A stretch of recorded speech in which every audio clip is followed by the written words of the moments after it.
Hello everyone, welcome to part 3 of my conversation with So Rui Yong, our current national marathon record holder and double defending SEA Games gold medalist. Now to me, this is the part of the conversation that's most interesting of all, because we go into the stuff that made the headlines. We talk about his disagreements with other athletes and also the governing bodies of athletics in Singapore. And we also talk about what he feels about the media coverage of all the so-called controversies, both during and after the 2017 SEA Games. And finally, we talk about how to give athletes more of a voice in sports in Singapore. Now, if you enjoy this part of the conversation, please do look out for the other parts of the conversation in the other videos. After you won your medal, you got some prize money. And then, everyone knows this because it was in the mainstream media, you were unhappy about having to give your earnings, or not all of it, but I think 20% of it, you're supposed to give it back to Singapore Athletics. And you had some unhappiness around it, and there was a lot of media coverage about how people were saying you were disloyal in some way, or sort of not looking at where your roots came from or something like that. Yeah. So I guess first and foremost, was that a plan? Was that something you had thought about all the time and you were deliberating for months, or were you just in that moment you're like, hey, I'm not gonna do it? Oh, I think it was a long build up. It was a long build up, one thing after the other, before the game. And sorry, just want to clarify, you gave it in the end. I know that, but yeah, I mean, the thing is, I didn't have a choice. Yeah. The check that I received from the Olympic Council was $8,000. It was like, it's like taxable benefit. Yeah, it was like, it's not even a choice. I just wanted to make a statement about that. Sorry, but anyway, go on. Why?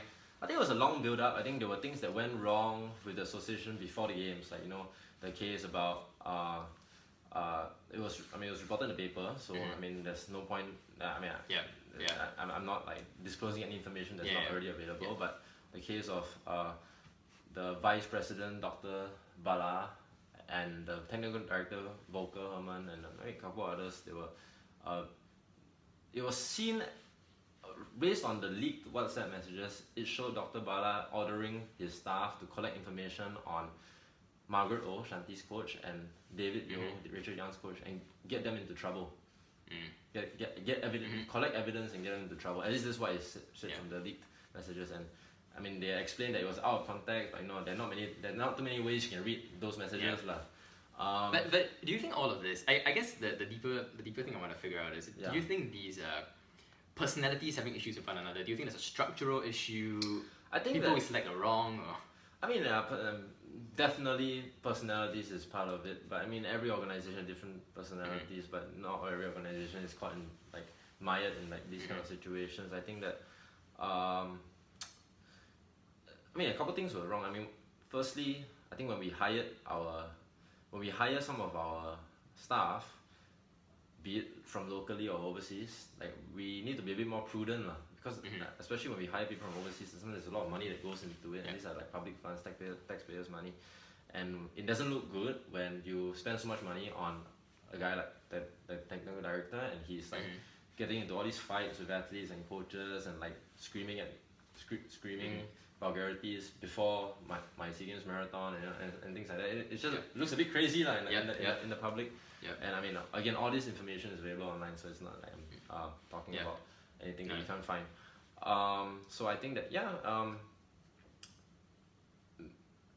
part of it is you can't tell how a person behaves in some of these situations based on a resume, and there's no perfect system around it. But I think that rather than letting it fester, I think action has to be taken to straighten things out when things go wrong. But sometimes people, I don't know what it is, but it takes a really long time for it. Very interesting thing that happened at the game. So three other very interesting social media things. The first is, at the send-off for athletes, your attire was amazing, by the way. At the airport, I think you were dressed in the jacket and shorts and shades and shoes. I was in the running shoes at least. I was in running shoes, and I was in my glasses.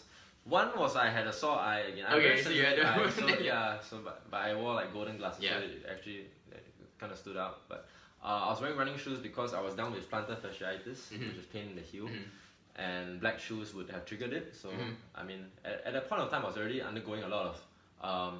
It was right in the middle of the whole media storm around the sponsorship saga. So so that's why there was more traction on that photo than it otherwise would have. So the sponsorship thing to me was really funny. I mean, I know I know the sensitivities and the financial, economic, and political sensitivities around it, but to me, it's like if you want our athletes to survive on sport, which probably is not going to happen soon in Singapore, but we want them to survive on sport, you are choking off one big income stream. It doesn't help, like, put it this way. Yeah. And I've spoken to, throughout. The good thing about the whole sponsorship saga is that I got to speak with some of the big wigs about this issue that I wouldn't otherwise have. So That's good. Yeah, looking at it from the positive point, Yeah. positive light, I got to speak with these big wigs that I wouldn't have otherwise had a chance to speak with. And when they said, "Why didn't you go to proper channel?" I said, if I did go to proper channel, I wouldn't be sitting here talking to you now about about how we can make things better. So I mean, they actually acknowledged that we acknowledge that this reduces the value of an athlete's sponsorship value to brands, but we also have to protect our own sponsors. Yeah. So it becomes like a territorial thing. It's Yeah. like games is like the Singapore National Olympic Council's territory. So if you come to this territory to play in their games, then you have to go by their rules, and you have to sign this page of this many pages of rules. Sign the egg on the contract before you go for it. Yeah. Or you don't go to the games. Yeah. So again, it's a very one-way thing. It's like, okay, congratulations, been chosen for the SEA Games. This is a 20-page contract. Sign it. I mean, it's actually maybe very not similar. 20 page. I don't know how many pages. Yeah. Maybe 5 or 10. But not a short piece. it's very similar to what. Do you know this tennis player Lina? She won. Yeah. She did the same thing where she was with the Chinese tennis organization, and then she left, and then that's when she became super successful. But she left because of money issues and all kinds of stuff. Yeah. To me, it's like if one guy breaks the mold and sort of goes against it all, it breaks this turf war just by sheer force of personality, which I know is probably your attempt at it as well. Like, to me, that's how you get change happening, I think. Yeah, I mean, you're not wrong. Lina obviously is at a level where she can sustain herself, and I mean the Chinese Federation, I'm sure they would argue that they brought her up to that level. That's what they try to argue. Yeah, they would argue that they brought her up to that level, so now it's her time to give back. Yeah. I mean, China communism, you give back to the state what the state gave to you and more. If you're successful. I think the same for the tennis player, not tennis player, the badminton player Lin Dan. Yeah. When he was in the army, his winnings to be given back to the state or whatever. I think he eventually went professional. I'm not sure. But yeah, I think that's the way that things are done in China. But so I mean, we can ask ourselves the question of who do we want to be in the scheme of things. The other extreme would be US, where the government I don't think supports many of their sports at all. But they do have brands like Nike, Adidas, Brooks, who are the sports marketing scene is just more developed over there. So Singapore, we're neither here nor there. We don't support our athletes fully like China does. China, once you identify as a national athlete, you give them food, lodging, allowance, In the US, it's the other extreme where I think the colleges are the main supporters of high performance athletics, and once you're done with college, you're good enough, you sign a sponsorship deal, and then you're a private you're a private agent, private contractor, you're just doing your own thing. In Singapore, we're like I said, we're neither here nor there. So I think there's always that confusion as to what we're going to be, and I think that sometimes in the midst of that confusion, a lot of top talents end up leaving because we also have good opportunities outside of sport. So it actually hurts sport that we have a good economy and stuff like that, because the opportunity cost becomes very high to pursue sport if you're not making any money off it. And I would say 98% of Singaporeans athletes do not make money off their sport. If you even look at all the swimmers, a lot of them, they are winning medals for Singapore, but if you cut off the supply of money that's coming from their parents or whatever, they're going to be in the red. Normal, typical. Yeah, that's the reality of it. And I think the difference for me is that I don't take any money from my parents to pursue my sport.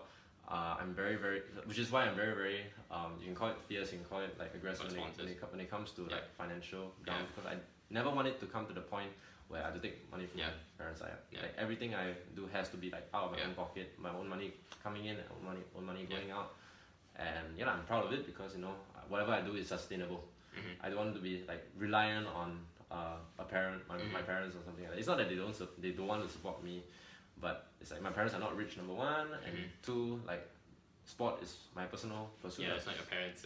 I mean, they did enough to bring me up, get me through school, and get me through JC and all that kind of stuff already. So okay, so I know you gotta go soon, but I just have two more things. Yeah, no worries. So The first thing, and this is the last sort of interesting thing which happened. So I'm gonna get this right, but basically, before I think it was Mark Inran made some comments around the qualifying time that you put in for the SEA Games, and then you sort of rebutted him on social media. There was a back and forth. To me, there were two interesting things from this. The first is you both are friends, and I guess that's different now.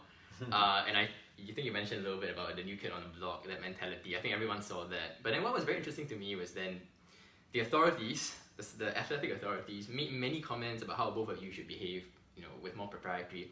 I found it out of place that the governing bodies would step in because it's just your personal thing, no? Yeah.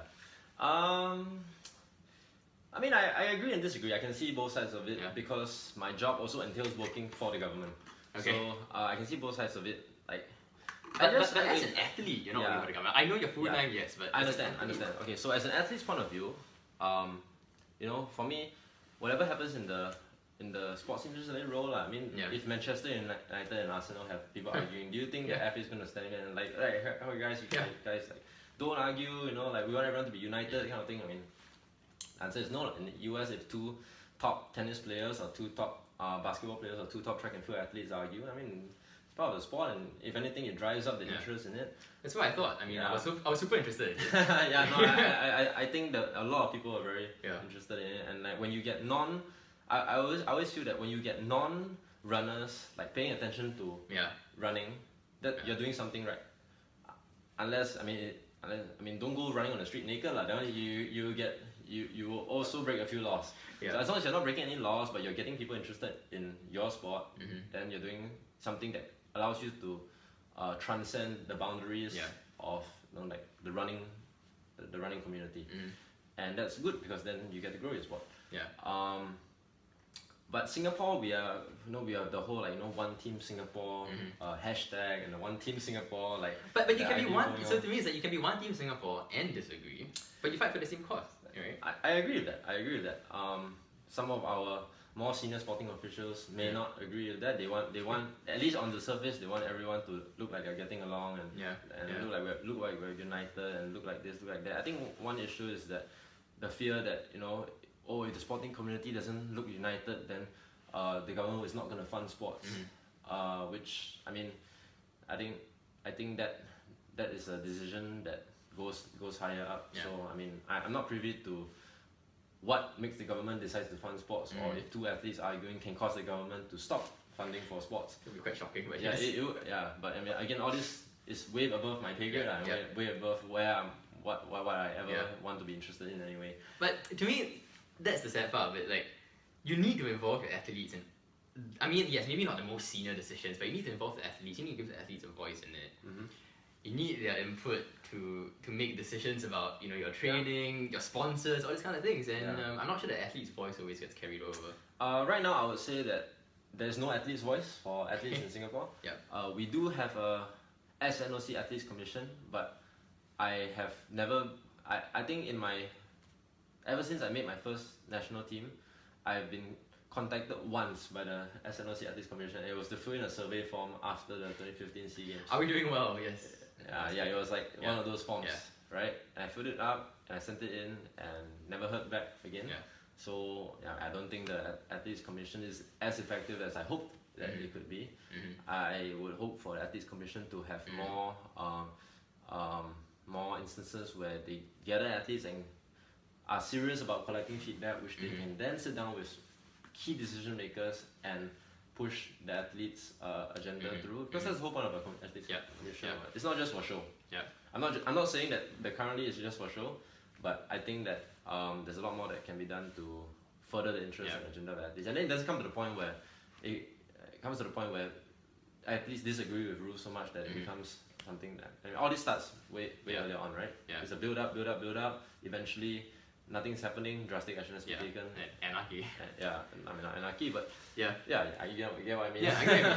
So there's one more thing, and that's just I want to read a couple. So on this note of sort of getting the athlete's voice in, I feel like it is my personal belief is that I don't think the media, national media, knows how to, and I'll be careful when I say this, knows how to handle personalities.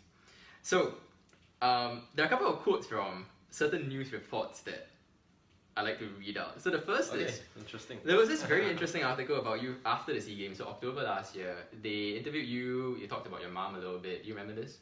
Straits Times? Yes. Yes. Unnamed article. Anyway, so then they had a line. So basically, they were trying to talk about how, you know, your points of view on the sport, and then towards the end they go, and quote, and he, as in you, assures that there is more to him than a raging rebel. Raging rebel.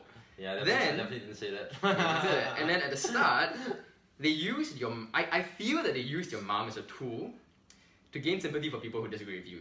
There's a line in there which goes, he told his mother, I really don't care what the reaction is, to which she replied, I care if you get into trouble, which I know she probably did say, but the way it was portrayed was very much like, this guy's out of control a little bit. And then the final thing is, in that article about you, they gave other athletes about half the airtime of the article. A few other athletes whose opinions they consulted about you. Article about you. It makes, so I feel as though they like to frame you as the other, anyone who speaks up really. I don't think they celebrate you as much. It's the same thing for even Joseph Schooling, where all the way to we want to go, and I feel like the press did not embrace him. Does that annoy you in any way? I mean, you know, I think we're all intelligent enough. I mean, at least those of us who are intelligent enough to know, Yeah. like, there's always another agenda to some of these media outlets. Yeah. So if you want a truly neutral media outlook, you have to. I mean, you read the Straits Times by all means. Read Today. Read online media sites, and, you know, form an impression for yourself. Yeah, Okay, I didn't have anything wrong with that article. Yeah. I thought it was as fair as the Straits Times got. I mean, yeah, and like sometimes, I mean, they want to get both sides of the story, right? They're not just gonna go by my mouth. Yeah. So they will speak with someone who agrees with me, and then they'll speak with someone who doesn't agree with me, just to get both sides of it. But to me it comes back to our, I mean, maybe societally, but I think whenever someone has any form of dissenting agreement, especially in sports, it's like, ooh, that's like, you know, really dangerous. It's like, maybe not. I mean, that's generally. Singaporeans are just a little bit afraid to speak up. Afraid to speak up, number one. Number two is afraid to speak up against rules or laws, even when they do not agree with the rules or laws, even when the rules or laws don't seem to make the best sense, even though there seems to be a better way to do things, because of the fear of getting backlash. But yeah, I think we're a first world country, and we can deal with problems in a first world manner and deal with dissenters in a first world manner. You don't always have to threaten to cane people, you don't always have to threaten to throw them in jail, or threaten to fine them, or threaten to kick them out, or fire them, or whatever, you know, like there are better ways to do things. So like, we don't always have to take the high-handed approach. Is what I think. Okay, well, one last thing, I guess, completely different note, but so you're going to Berlin, you're training for Berlin now, and then planning for 2020 in Tokyo. What are your goals for that? And then beyond that, anything else? Well, my plans for Berlin is, my hope for Berlin is to, it's actually the first like European marathon, or like, not European marathon, but it's the first like really fast marathon I'm trying to run while training and working in Singapore. So that's the challenge for it. I usually have. So you've got no training block this time in the US? I don't have a training camp this time. I had a training camp earlier in the year, and I was supposed to race in May, but I had a stress reaction on my foot. So then I had to take 3 weeks to a month off and like slowly build back from there. The conditions in Berlin in September are going to be very different from what you're training here in. Yeah. So that's what I'm looking forward to. I'm looking forward to the cooler weather actually. But your body's. I guess maybe for you, I'm like, it's going to be tough to get straight away. Yeah, so I hope to get there a few days earlier just to acclimatize. But you know, I love running in cooler weather, and like training in the heat gives you the advantage. But because when you go to cooler weather, like your body is just so good at thermal regulation that now psychologically and physiologically it's just a lot easier. I mean, of course we all want to train in cooler weather. So every day the runs get I feel a lot better and easier. But you know, like, this is our home, and I'm ready to show that you can train and work in Singapore and go out and run a successful marathon. And if I can do it, you know, everyone chasing their own marathon goals can do it as well. And then after Tokyo, anything else, or do you think that's like the... Well, Tokyo 2020 would definitely be a good way to cap things off. It would be a nice way to, you know, like, I always thought that, you know, maybe if I qualify for the Olympics, I can step away from high performance sport. Yeah. But you know, nowadays I see all these athletes running until they're 35, 37 and still running really well, and I'll only be 29. The science is much better. Yeah, I'll only be 29 in Tokyo, you know, so I'm like, you know, why stop there? If as long as I can keep doing what I'm doing, and as long as I can stay healthy, as long as I keep enjoying what I'm doing on a day-to-day basis. I mean, running is definitely not, running at a high level is not easy, you know, It's balance, it's painful, it's time consuming. I have to balance like training 2.5 hours a day with my work, with my girlfriend who doesn't get to spend as much time with me, with my sleep. So it can get quite tiring, you know. Like on Friday I went home, I slept at 10, I woke up at 9 on Saturday morning because I was just so exhausted from having to work and train the whole week. So yeah, and so I mean, obviously along the way things will change, priorities will shift. But there's the World Championships in 2021, which is going to be in Eugene, the town I went to college in. Super nice. It'll be cool. So you know, like, why stop in Tokyo if I can go one more year, and then if after one more year, maybe the next year.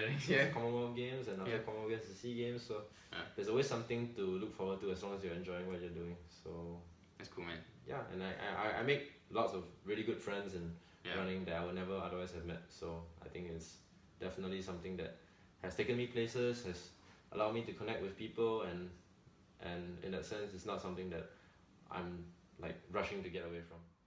Hello again. I hope you enjoyed this part of the conversation, and I hope you learned something. Now please let me know what you think, either comment or reach out to me directly. And if you enjoyed this part of the conversation, then please look out for the other videos. I'll see you soon.